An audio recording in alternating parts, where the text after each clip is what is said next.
इस कौम के अजीम लीडर इमरान खान से जुल्म ज्यादती ख़त्म नहीं हो पा रही, मजीद बढ़ती जा रही है।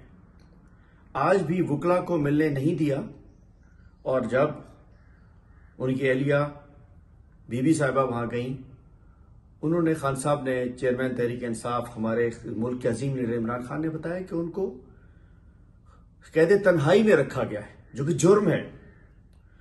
इंग्लिश का जो कुरान शरीफ का इंग्लिश तर्जुमा जो कोर्ट ने भी ऑर्डर किया, वो तक नहीं दिया। किसी किस्म की फैसिलिटी जेल में नहीं है, ना मुलाकात है वकला की, ना घर से खाना है, ना बी क्लास है, ना ए क्लास है, ना कुरान शरीफ दिया जा रहा है और छोटे से खौफ एक सेल में बंद किया हुआ है। क्या कसूर है इमरान खान का? क्या कसूर है? अपने कपड़े खुद धो रहे हैं अपने हाथ से। पाकिस्तानियों, जहां भी हो, सोचो इमरान खान से जुल्म किस लिए हो रहा है।